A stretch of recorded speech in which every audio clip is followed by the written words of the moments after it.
Hi అందరికీ. ఆలస్యం చేయకుండా కథలోకి వెళ్ళిపోదామా? మేమెలాగో తంటాలు పడి విజయవాడ సుమారు 2 జాముల వేళకు చేరుకున్నాము. మేమెళ్ళేసరికి రామచంద్రరావు చాలా బుద్ధిమంతుడుగాను యోగ్యుడుగాను ఉన్నట్లు కనపడ్డాడు. ఇంట్లో ఏవో మంత్రాలు వినబడుతున్నాయి. మేము తలుపు తోసుకొని లోపలకు వెళ్ళగానే మంత్రాలు చెప్పే బ్రాహ్మణుల మధ్య కూర్చున్నాడు అనగా రామచంద్రరావు. మమ్మల్ని చూచి సంతోషం పట్టలేక తను మడికట్టుకున్న సంగతి కూడా మరచి, ఉండండి ఉండండి, అలా వెళ్ళకండి అని మంత్రం చెబుతున్న బ్రాహ్మణులు తన భార్య ఎంతగా హెచ్చరించినా వినిపించుకోక ఒక్క పరుగున వచ్చి నన్ను కౌగిలించుకొని, ఒరేయ్ పార్వతీశం, ఎక్కడ నుంచి ఇలా ఊడిపడ్డావు? ఇదేమిటి రాజుగాన్ని కూడా తీసుకొచ్చావే? మీరు వస్తున్న సంగతి తెలిస్తే మిమ్మల్నే దర్జాగా భోక్తలుగా కూర్చోబెట్టేవాడిని అన్నాడు. భోక్తలు ఏమిటి అన్నాడు రాజు. నాకు నవ్వాగలేదు. ఈవేళ మా దత్తతండ్రి తద్దినం. ఆయన ఇటువంటి వెర్రి వైదిక పట్టింపులు కలవాడు కాదు. అందుచేతను భోక్త ఎవడు కూర్చున్నా ఆయన బాధపడేవాడు కాదు అన్నాడు. ఇంతలో మంత్రం చెబుతున్న బ్రాహ్మణుడు పరిగెత్తుకొచ్చి, బాబు, తమరు వెంటనే 2 చెంబులు నీళ్లు పోసుకొని మళ్ళీ మడి కట్టుకొని రావాలి. ఇంకా అట్టే ఆలస్యము లేదు అన్నాడు బ్రతిమలాడుతున్నట్టు. ఇదేమిటి, మళ్ళీ స్నానమేమిటి, మడేమిటి? మా పార్వతీశం పవిత్రమైన బ్రాహ్మణుడు, అందులోనూ మరి వట్టి వైదిక పీనుగా వాడు, నిత్యశుద్ధివాడు. వాడిని ముట్టుకుంటే ఆడా మగ అందరూ పవిత్రమవుతారు కానీ అపవిత్రులు కారు. అలా విదేశాల్లో ఎంతోమంది ఆంగ్ల యూతులను పవిత్రం చేశాడు. నా మాట అబద్ధమైతే వాడినే అడగండి, లేకపోతే ముంగిలా నిలబడ్డ ఆ రాజుగాడిని అడిగినా సరే, వీడికంటే పవిత్రుడు వాడు అన్నాడు. ఆ బ్రాహ్మణుడు ఏం చేయడానికి తోచక నవ్వితే కూడా ఆ పంతులు అనగా మా చంద్రుడికి కోపం వస్తుందేమోనని హడలిపోతూ నిలబడ్డాడు. ఏడిసావులే, మంచి గుడ్ బాయ్ లాగా త్వరగా స్నానం తగలడు, మా కడుపులో కాలుకొస్తోంది అని చంద్రుణ్ణి లోపలకు పంపించాను. వాడు నిజంగా స్నానం చేశాడో లేదో కానీ లోపలికి వెళ్ళి 1/2 నిమిషంలో బట్టలు మార్చుకొని వచ్చాడు. ఇంటి నౌకరు ఆ సామానును ఒక గదిలో పెట్టి మమ్మల్ని స్నానానికి దయచేయమన్నాడు. మా స్నానం ముగించుకునేటప్పటికీ మా చంద్రుడు మంత్రం చెప్పే బ్రాహ్మణితో ఏదో పేచీ పడుతున్నాడు. ఏమండోయ్, మాకు తొందరేమీ లేదు, కానీ మీరేదో నిశ్చయం చేసుకొని ఒక్క మాట మీద నిలబడాలి. అంతేగాని దర్భా ఇటు చూపించి అటు పడవేయమని చేతులను ఇటు తిప్పి ముఖం వెనక్కి పెట్టి నమస్కారం చేయమని చెబితే చేసేవాడిని కాదు. నా దగ్గర ఇన్ని మాటలు పనికిరావు, తర్వాత మీ ఇష్టం అన్నాడు. అది కాదు బాబు అని బ్రాహ్మణుడేదో అనబోతుంటే, పోనీ మీ ఇష్టం వచ్చినట్టు మంత్రాలేకరువు పెట్టండి. ఆ చేయవలసిన ఒక్కతవకలేవో మీరే చేయండి కానీ ఒకటి చెప్పి ఒకటి చేయమంటే చేసేవాడిని కాను. అసలు ఈ మాట నుంచి ఈ మంత్రాలు ఈ గొడవలు లేకుండా మీరు వచ్చి సుఖంగా భోజనం చేసి సంభావన పుచ్చుకొని వెడుతూ ఉండండి. ఈ మంత్రాల గొడవ మానినందుకు పరిహారంగా కావలిస్తే ఇంకో 2 రూపాయలు సంభావన ఎక్కువ తీసుకోండి. అది కాదన్నారు, నెలకోసారి వచ్చి భోజనం చేసి వెళ్ళండి అన్నాడు. మేము ఇక్కడ విరగబడి నవ్వుతూ కూర్చున్నాము. తరువాత తంతు అంతా అనగా భోక్తల భోజనం, పిండ ప్రదానం వగైరా ఎలాగో 10 నిమిషాల్లో ముగించి వాళ్ళను పంపించి ఇంట్లో వాళ్ళను తొందరగా వడ్డించమని కంగారు పెట్టి అసలు భోక్తలు దయచేయండి అన్నాడు మమ్మల్ని. ఇలా ఆ రోజు మర్నాడు అక్కడ కులాసాగా కాలక్షేపం చేసి ఆ మరునాడు నేను రాను మొర్రో అని ఎంత ఏడ్చినా విడిచిపెట్టకుండా చంద్రుణ్ణి కూడా తీసుకుని మద్రాసు ప్రయాణం కట్టాను. మద్రాసు చేరుకొని జార్జ్ టౌన్కు వెళ్ళి అక్కడ ఒక హోటల్లో మేము ముగ్గురం కలిసి ఒక గది తీసుకున్నాము.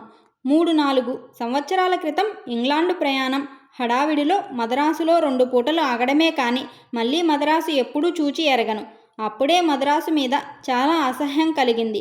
పాపం మద్రాసు ఇప్పటికీ అలాగే ఉంది. ఎటొచ్చి ఒక 10,000 25,000 జనాభా పెరిగి ఉండవచ్చు, కొంచెం వ్యాపారం ఎక్కువై ఉండవచ్చు, వీధులంట తిరిగే అలగా జనము ఎక్కువ కావచ్చు. దానివల్ల మరింత గందరగోళం, రోదా, వీధుల్లో గలీజు, కేకలు, గొడవలు ఎక్కువయ్యాయి. అంతకంటే విశేషమైన మార్పు అట్టే కనబడలేదు. ఇంకనూ మేము బస చేసిన హోటల్ సంగతి చెప్పనే అక్కర్లేదు. నేను స్వదేశానికి తిరిగి వచ్చిన రోజున బొంబాయిలో చూసిన హోటలు ఎంతో అర్ధనగ్నంగా ఉన్నదని బాధపడితే, ఇప్పుడు ఈ హోటలు అంతకంటే 10 రెట్లు దరిద్రంగా ఉంది.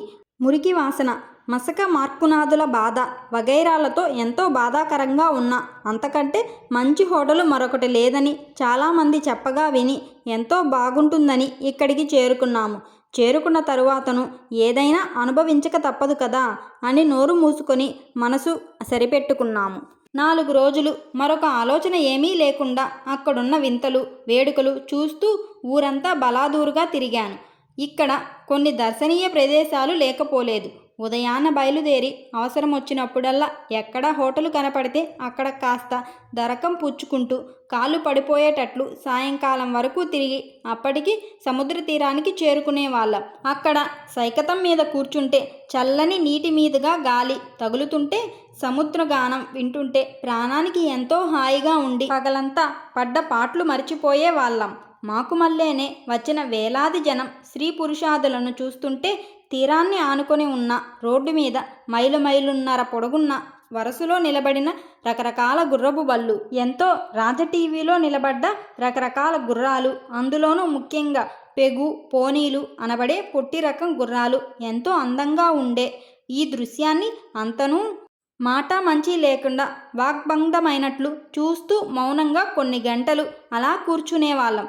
అలా కొంతసేపటికి రోడ్డు మీద బళ్ళు, క్రింద కూర్చున్న జనం గృహోన్ముఖులు కావడం మాకు తెలిసేది కాదు.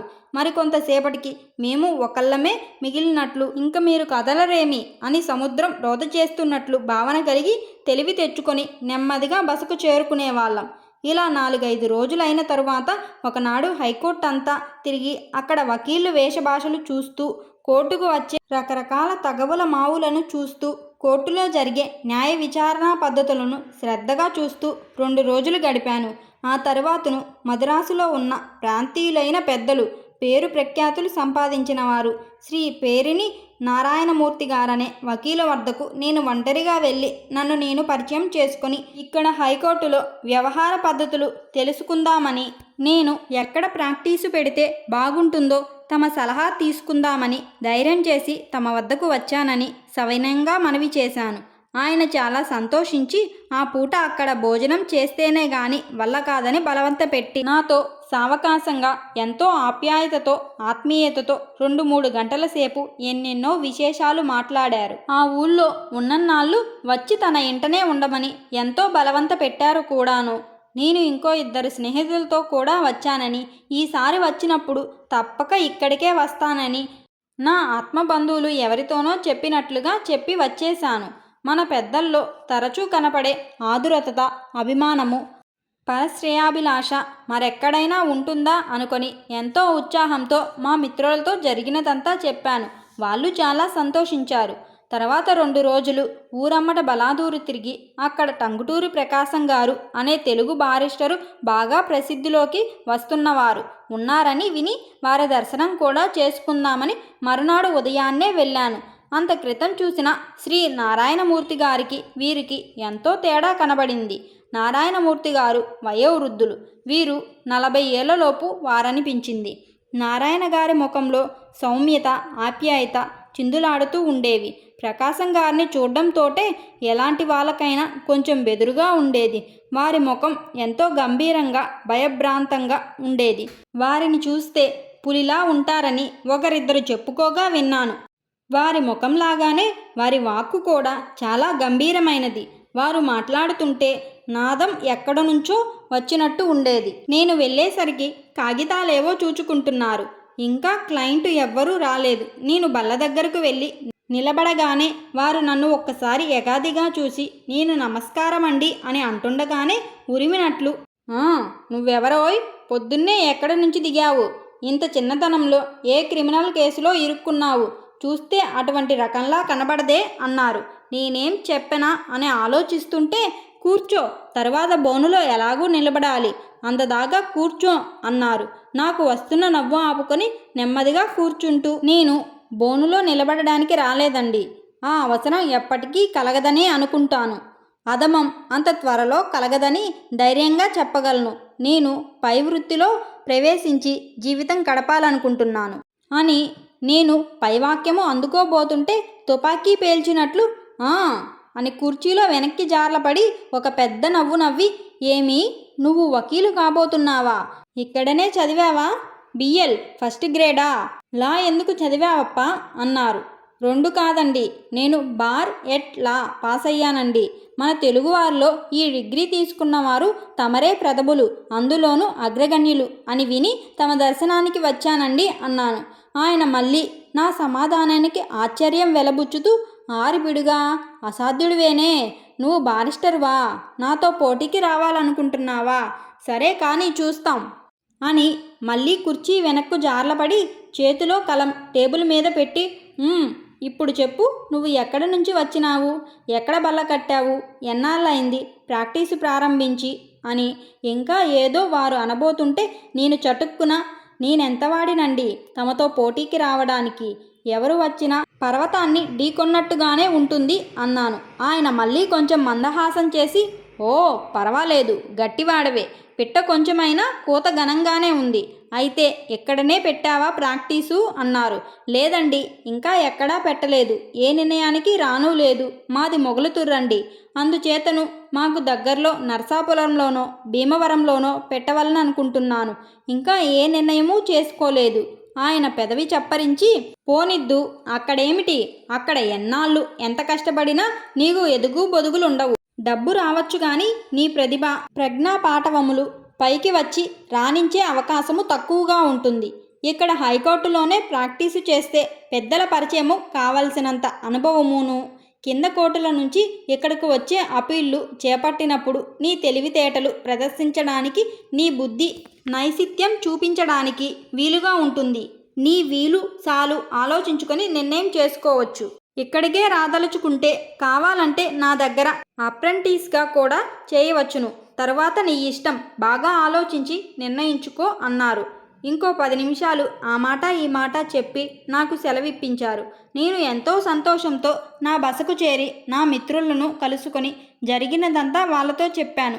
వాళ్ళు చాలా సంతోషించి, ఏమైనా సరే నువ్విక్కడనే ఆరంభించాలరా ప్రాక్టీసు, ప్రకాశం గారి లాంటి వారు నిన్ను అప్రెంటిసుగా తీసుకుంటామని వారి నోటంట వారు అన్నారంటే నీకంతకన్నా కావలసినదేముంది, ఇంకా ఆలోచన పెట్టుకోకు, మద్రాసు నివాసం నీకు తప్పదు, 3 చైర్స్ అవసరమైనప్పుడు నీకు నైతిక బలం చేకూర్చడానికి మధ్య మధ్యను మేము వస్తుంటాములే, నీకేం భయం లేదు అని ఏకగ్రీవంగా నా మిత్రులిద్దరూ అభయమిచ్చారు. ఇక వచ్చిన పని అయింది కనుక మూటముల్లె సర్దుకొని రాత్రికి మైలుకి తిరుగు ప్రయాణం నిశ్చయం చేసుకున్నాను. నేను మద్రాసు నుంచి వచ్చిన తరువాత కాలగమనం మళ్ళీ మందగించింది. ఏమీ తోచేది కాదు, ఏమీ కాలక్షేపం అయ్యేది కాదు. ఊళ్ళో ఎవరితోనైనా కొంచెం సేపు మాట్లాడుదామా అంటే లండన్ కబుర్లు ఏమన్నా చెప్పండి అని ఏవో వెర్రి ప్రశ్నలు. అక్కడ పెళ్ళిళ్ళు ఉంటాయా అండి అని, పిల్లలు వాళ్ళు మామూలుగా పుడతారా అని, వాళ్ళకి పుట్టగానే ఇంగ్లీష్ ఎలా వస్తుందని, తమరక్కడ ఎవరినీ పెళ్లి చేసుకోకుండా వచ్చేశారేమని, ఇలా ఏవేవో చవట ప్రశ్నలు వేసి నన్నెలాగైనా బోల్తా కొట్టించి నా చేతను ఏవేవో రహస్యాలు పలికించాలని ప్రయత్నం చేసేవాళ్ళు. నేనేదో కొన్ని రహస్యాలు నలుగురిలోనూ చెప్పకూడదని దాచి ఉంటానని, అవి ఎలాగైనా నా చేతను తమరు తెలివిగా ప్రశ్నలు వేసి పైకి కక్కించాలని వాళ్ళ ఉద్దేశం.